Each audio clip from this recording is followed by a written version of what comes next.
If there is no God, what is prayer?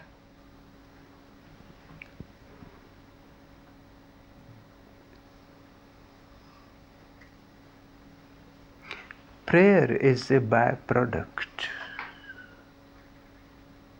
of theism.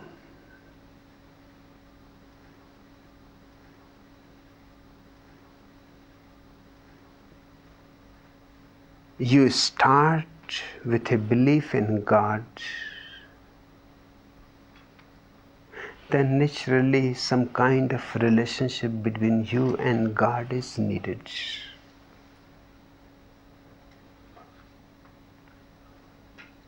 That is prayer.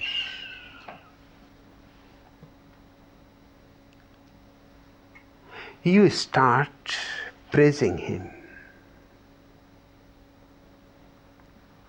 Of course, there is some motivation. You are asking something through your prayer. Your prayer is not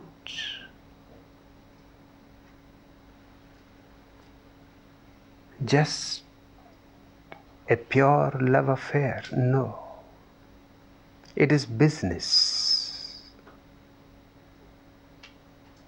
Hence, when you are in trouble, you pray. When you are out of trouble, you forget it. When you are in some difficulty, incapable to manage, you pray because you need God's help. The moment you are out of difficulty, you forget God and prayer both.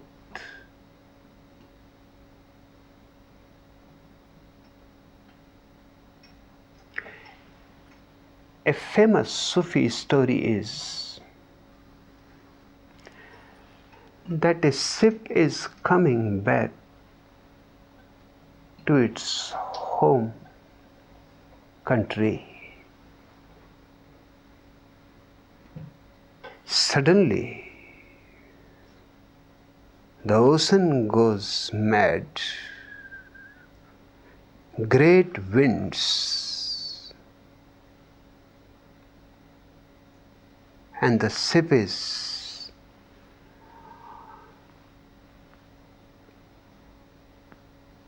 almost on the verge of sinking.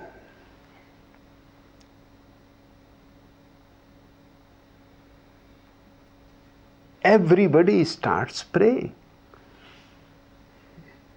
At such a moment, who will not pray? Even the atheist will pray. The agnostic will pray and pray that forgive what I have been telling. It was all nonsense. Forgive me, but let me reach the shore. But the Sufi was simply sitting there, not praying. The people became angry. They said, "You are a religious man, wearing the robe, green robe of a Sufi. What kind of a Sufi you are? You should have been the first to pray. And we are not religious people, we are just business people, and to us this prayer is too nothing but business. We are offering God that we will give you this, we will give you that, just save us. Why you are sitting silently? Why you are not praying?" He said, "You have already said it, because I am not a businessman. If He wants to finish us all, good.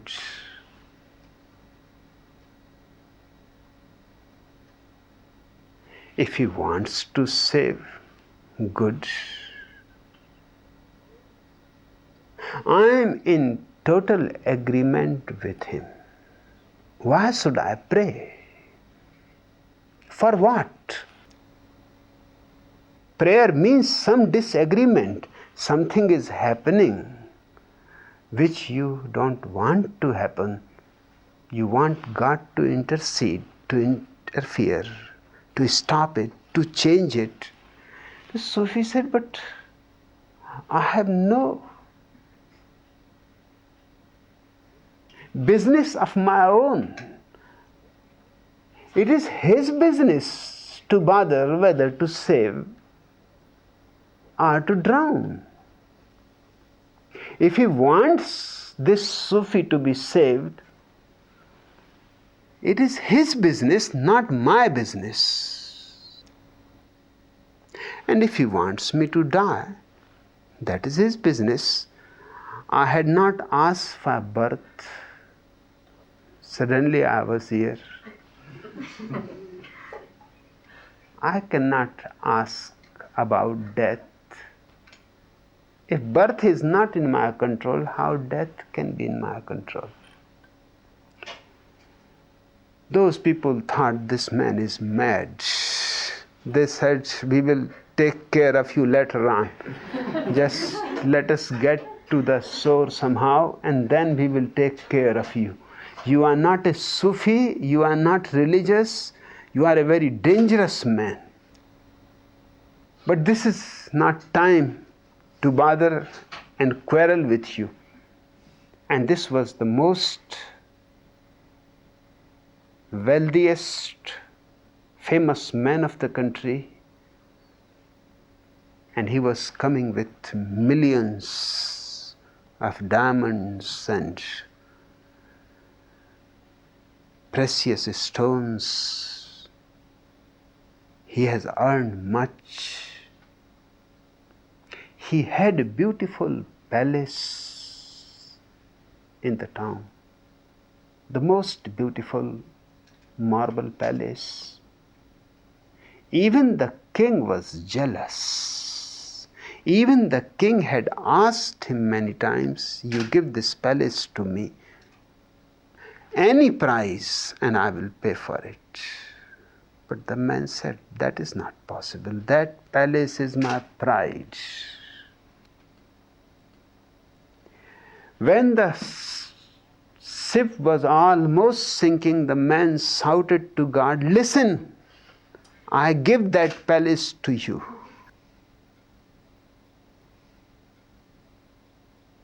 Just save me.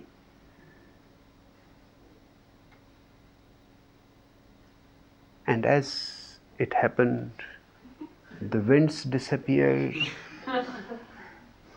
the ocean became calm, the ship saved. They reached to the bank. Now, the rich man was in very difficult position. What he has said, and he was angry with the Sufi. Now he was not angry. He said, perhaps you were right, just to keep quiet. If I had followed you, I would not have lost my palace. But I am a businessman and I will find a way. And he found a way. Next day, he put the palace on auction. Informed all the nearby kingdoms, whoever is interested. Many kings and queens and rich people came. Everybody was interested. They were all puzzled to see that just in front of the palace there was a cat chained by a marble pillar of the palace. The rich man came out and he said, this palace and the cat both are on auction together.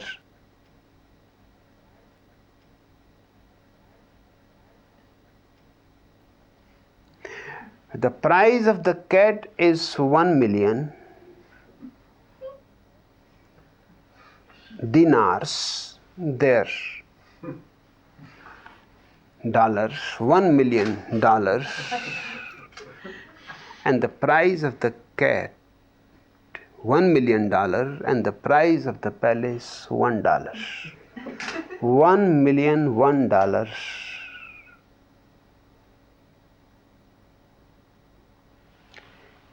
The people said, for this cat $1 million,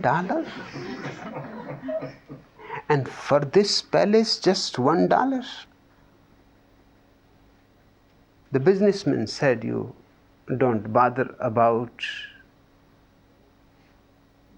If you are interested, both are going to be sold together. Less I will not accept.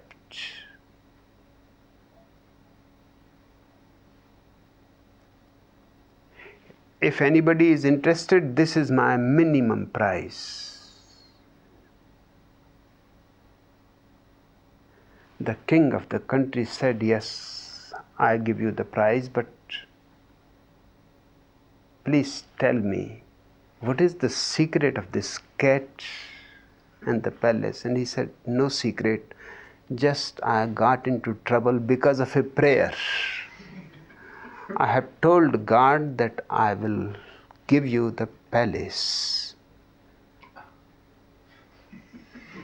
And I am a businessman. If he is a businessman, I am also a businessman.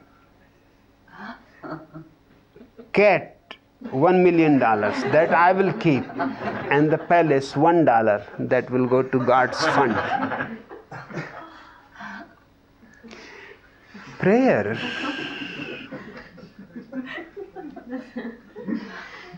is just your effort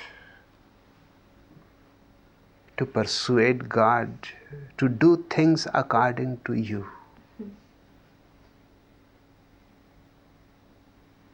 And it is absolutely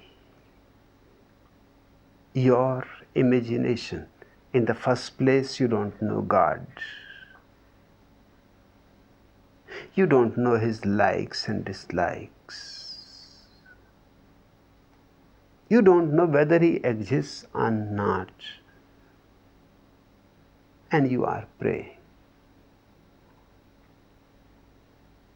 This is a poor state of affairs. And this is happening all over the world.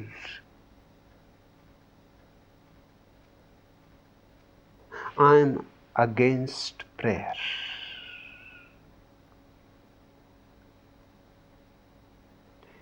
Because it is basically business.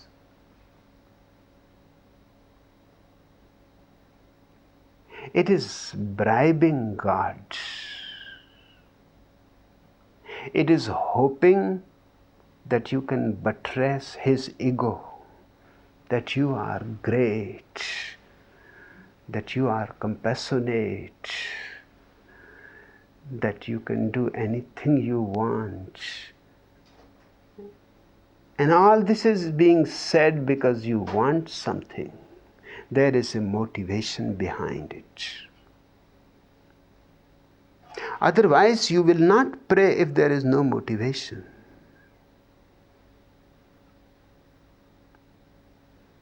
I am against prayer.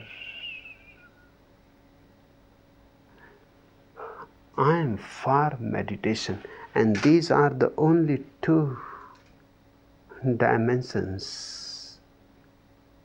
Prayer, the false dimension; meditation, the right dimension. In prayer, you try first to imagine a God there, and then you project a prayer.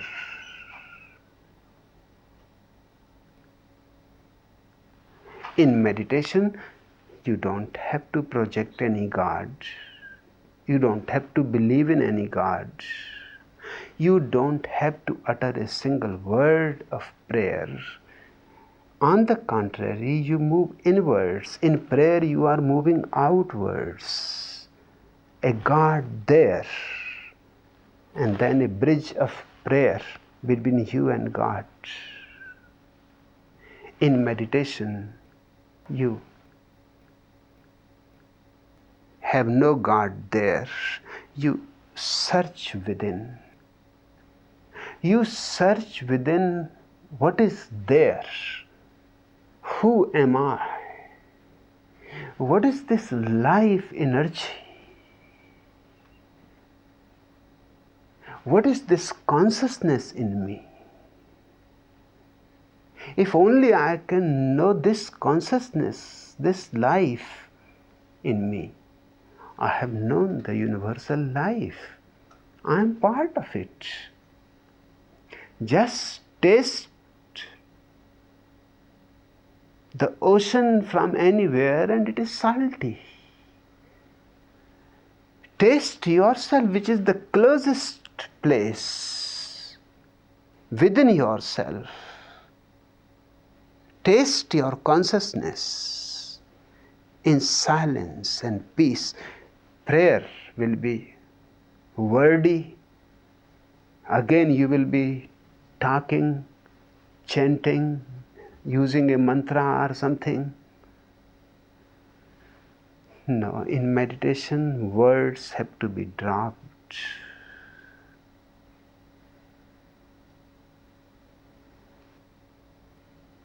And you have to learn to remain wordless. Even for small moments. But in those small moments, so much blessing descends. From those small gaps, the whole universe starts pouring upon you. I am for meditation and against prayer.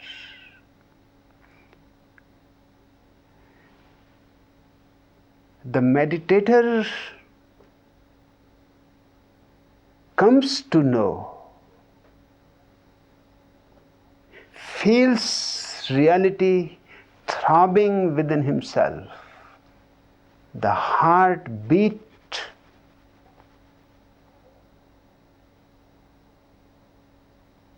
of existence, and then there is a thankfulness that is without any motive, a gratitude to nobody in particular, simply a gratitude for all that is. To me, if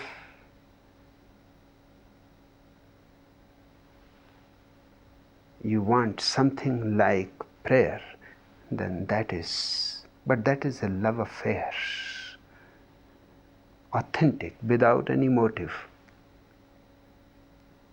It is just a thank you, not addressed to anybody in particular, addressed to the whole.